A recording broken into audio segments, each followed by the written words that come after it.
CM Shivraj Singh Chauhan आज कटनी के दौरे पर रहेंगे। सीएम शिवराज इस दौरान कई सौगातें कटनी को देने जा रहे हैं। सीएम शिवराज यहां नए बने फ्लाईओवर का लोकार्पण करेंगे। इसके अलावा 9 करोड़ की लागत से बनने वाले पंडित सत्येंद्र पाठक अस्पताल का भूमि पूजन भी करेंगे। आपको बता दें कि इस अस्पताल को लंबे समय से अपने जीर्णोद्धार की जरूरत थी और अब इस पर काम शुरू हो गया है। 9 करोड़ रुपए की लागत आएगी। सीएम शिवराज सिंह चौहान इसका भी लोकार्पण करेंगे।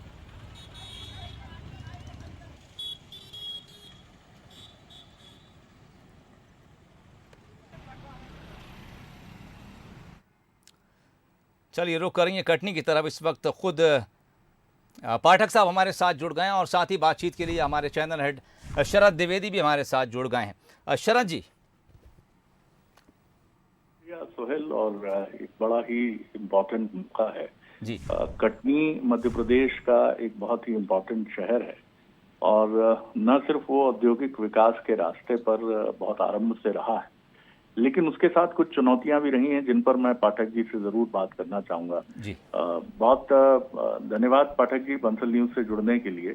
और ये आपके लिए एक भावनात्मक पल भी है जहाँ एक तरफ कटनी विकास के रास्ते पर आगे बढ़ने की तरफ तेजी से चल रहा है, वहीं आपकी स्मृति पर, आपके मानस पटल पर अपने पिता की स्मृतियां भी कौंध रही हैं। और यही वजह है कि आपने हॉस्पिटल को अपने पूज्य पिताजी की स्मृति में एक बहुत ही अलग और आधुनिक स्वरूप देने का भी निर्णय किया है। कटनी और कटनी से जुड़ा हुआ पिताजी का स्वरूप किस तरह से आप याद करते हैं? कटनी जिस तरह से अब विकास के रास्ते पे है, आपके पूज्य पिताजी क्या सोचते थे कटनी को लेकर? जी देखिए शरद जी, सबसे पहले तो आज 7 अप्रैल है, हमारे परम पूज्य पिताजी का जन्म दिवस है, वहीं विश्व स्वास्थ्य दिवस भी है। तो विश्व स्वास्थ्य दिवस की मैं आप सबको बहुत बहुत शुभकामनाएं देता हूं कि अभी कोरोना काल जिस प्रकार से बीता और नरेंद्र मोदी जी ने, केंद्र सरकार ने, राज्य सरकारों ने जिस प्रकार से कोरोना काल में जनता की सेवा की और कोरोना के इस काल से लोगों को निकाल के बाहर लाए, ऐसे अवसर पर विश्व स्वास्थ्य दिवस के अवसर पर मैं दोनों सरकारों को और जितने समाज सेवी संगठन के लोग लगे थे उन सबको बहुत बहुत शुभकामनाएं, साधुवाद देता हूँ कि आपने भारत को बचाया ही नहीं अपितु आगे ले जाने का काम किया। जहाँ तक रही बात हमारे परम पूज्य पिताजी की, मैं जब से जन्म लिया हूँ और बड़े होने तक मैं परम पूज्य पिताजी के कार्यों को देखता था कि जो भी उनके दरवाजे आता था या उनके पास आता था, चाहे वो गरीब से गरीब व्यक्ति इलाज के लिए आ रहा हो, चाहे बिटिया के ब्याह के लिए आ रहा हो, चाहे होनहार छात्र जो निर्धन हैं, पढ़ नहीं पा रहे हैं, पढ़ाई के लिए आ रहा हो, हमारे परम पूज्य पिताजी ने अपने परिवार से मिली हुई सारी संपत्तियों का उपयोग उन गरीबों की सेवा में किया। तो जब वो नहीं रहे तो मैंने उसी दिन ये तय किया था कि जो मुझे वसीयत के रूप में मिलेगी संपत्ति पिता की, वो किस प्रकार मैं पिता को श्रद्धांजलि के स्वरूप में लौटा सकता हूँ। तो मैंने उसी दिन ये तय किया था कि एक अस्पताल मैं बनवाऊँगा और उस अस्पताल को बना के और सरकार को समर्पित करूँगा, जहाँ पर लोगों को बेहतर से बेहतर सुविधाएं मिल सकें, इलाज हो सके। उसी लक्ष्य को लेकर मैंने जिला सरकारी अस्पताल में लगभग 30,000 स्क्वायर फीट का एक अस्पताल बना के राज्य सरकार को देने का मन बनाया था, जिसमें माननीय मुख्यमंत्री जी से मैंने आग्रह किया, उन्होंने सहमति दी, राज्य सरकार ने सहमति दी और आज वो सुयोग दिन आ गया कि जब परम पूज्य पिताजी के जन्मदिन और विश्व स्वास्थ्य दिवस पे ही इस अस्पताल का भूमि पूजन होने जा रहा है। बिल्कुल ठीक है। कटनी पर्यावरणीय दृष्टि से भी एक महत्वपूर्ण स्थान बने, इसके लिए भी ये सही समय है जब चिंतन और चिंता दोनों की आवश्यकता है, क्योंकि वहाँ औद्योगिक बेल्ट है और थोड़ी उसकी भौगोलिक स्थिति ऐसी रही है कि वहाँ हरियाली की आवश्यकता हमेशा महसूस की गई है। इस मौके पर मुझे लगता है इस पर भी आपकी निगाह, बहुत गहरी दृष्टि आपकी होगी। जी बिल्कुल है। और ये बिल्डिंग भी जो मैं बना रहा हूँ, ये इको सस्टेनिंग बिल्डिंग है, इको बिल्डिंग बनाने जा रहा हूँ। ये बिल्डिंग अपने आप में एक बगीचे का रूप भी धारण करेगी, जो वर्टिकल गार्डन के रूप में भी रहेगा और इसके परिसर में भी पूरा वृक्षारोपण होगा। और वृक्षों के क्षेत्र में तो मेरे परम पूज्य पिताजी ने जो सूखी पहाड़ियाँ हुआ करती थी एक ज़माने में, किलोमीटरों तक उसमें खुद लग के जंगल लगवाया था वन विभाग के सहयोग से।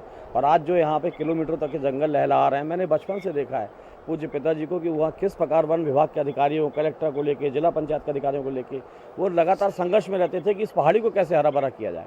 तो वृक्षारोपण तो हम लोगों से बचपन में हमेशा पिताजी कहते थे, जन्मदिन हो पेड़ लगाओ, शादी की वर्षगांठ हो पेड़ लगाओ।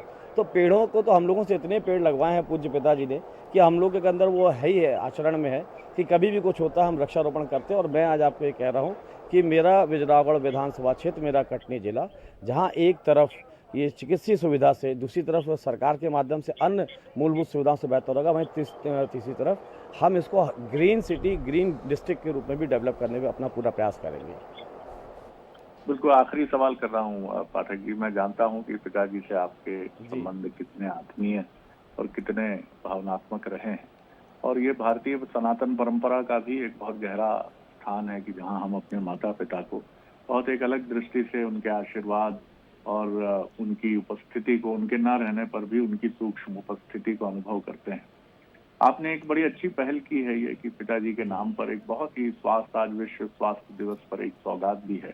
आगे और आपका क्या स्वप्न है कि आप बाबूजी की स्मृति में कटनी को, मध्य प्रदेश को भी आप जिस दृष्टि से देखते रहे एक जनप्रतिनिधि के नाते, पूर्व कैबिनेट मंत्री के नाते, तो और क्या स्वप्न है आपका जो कटनी को लेकर आपने देखा है?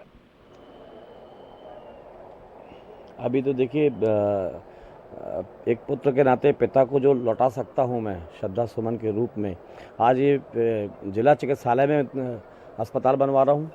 इसके बाद अगले ही महीने फिर भूमि पूजन होगा। जो मेरी बिजरावगढ़ विधानसभा क्षेत्र का मुख्यालय है, तो वहाँ के जो कम्युनिटी हेल्थ सेंटर है, वहाँ पे पूरा एक 75 लाख का भवन वहाँ पे भी बना के दे रहा हूँ। इसके अलावा एक 50 लाख का भवन बरही में भी बना के दे रहा हूँ। ये तीनों भूमि पूजन जो आज से प्रारंभ हो गया, अगले 2 महीने के अंदर सब हो जाएंगे और 1.5 साल के अंदर तीनों अस्पताल बन के तैयार हो जाएंगे। तो हम अपनी तरफ से प्रयास कर रहे हैं कि हम अपनी तरफ से जो बेहतर से बेहतर दे सकें। इसके साथ साथ माननीय मुख्यमंत्री जी से मैंने आग्रह किया था कि हमारे कटनी, बिजरावगढ़, कैमूर इस क्षेत्र के बाईपास पूरे निर्माण हो जाए। बाईपास होता है, ये रास्तों का निर्माण होता है, तो अपने आप में प्रगति और तरक्की आती है। लोग उद्योग लगाने आते हैं, संसाधनों को लेकर आते हैं, जहाँ पे सुविधाएं बेहतर होती है। तो सुविधाओं को बेहतर करने पे हम जहाँ निरंतर काम कर रहे हैं। लगभग 80-85% सड़कें हमारे क्षेत्र की पूरी कटनी जिले की हो चुकी है। 10-20% जो बची है, मेरा ऐसा मानना है कि अगले आने वाले 1 वर्ष के अंदर बहुत सारी हमारी समस्याएं यहाँ सड़कों की खत्म हो जाएगी। उद्योगों की यहाँ कटनी में कमी नहीं है, उद्योग भरपूर है यहाँ पर और लगातार उद्योग आते जा रहे हैं। अभी एक नया सीमेंट प्लांट एसीसी कंपनी का लगभग 2000 करोड़ का हमारे यहाँ उसका भी निर्माण चल रहा है, जो अगले 6 महीने के अंदर कंप्लीट हो जाएगा। ऐसे और उद्योग कटनी में आ रहे हैं। तो जहाँ एक तरफ रोड का डेवलपमेंट, हेल्थ सुविधाओं का डेवलपमेंट, एजुकेशन का डेवलपमेंट, वहीं इंडस्ट्रियल डेवलपमेंट भी साथ साथ चल रहा है, ताकि बेरोजगार लोगों को रोजगार भी मिल सके। तो हर क्षेत्र में, चारों दिशाओं में यहाँ तीव्र गति से हम और हमारे साथ अन्य जनप्रतिनिधि भी यहाँ पे काम कर रहे हैं। चलिए, बहुत धन्यवाद और बहुत शुभकामनाएं। ये जो प्रस्तावित कार्यक्रम है जिसमें मुख्यमंत्री जी और प्रदेश बीजेपी अध्यक्ष की मौजूदगी की भी बात सामने आई, बहुत शुक्रिया, बहुत धन्यवाद, बहुत धन्यवाद। बहुत धन्यवाद शरद जी। चलिए, शरद द्विवेदी चैनल हेड बातचीत कर रहे थे विधायक संजय सत्येंद्र पाठक से। क्या कुछ आगे कटनी को लेकर उनके प्लान हैं, उन्होंने बात की। पर्यावरण को लेकर वो लगातार काम कर रहे हैं। कटनी में विकास के लिए सड़कें और यहाँ तक कि रोजगार भी पैदा करने की लगातार कोशिशें की जा रही हैं।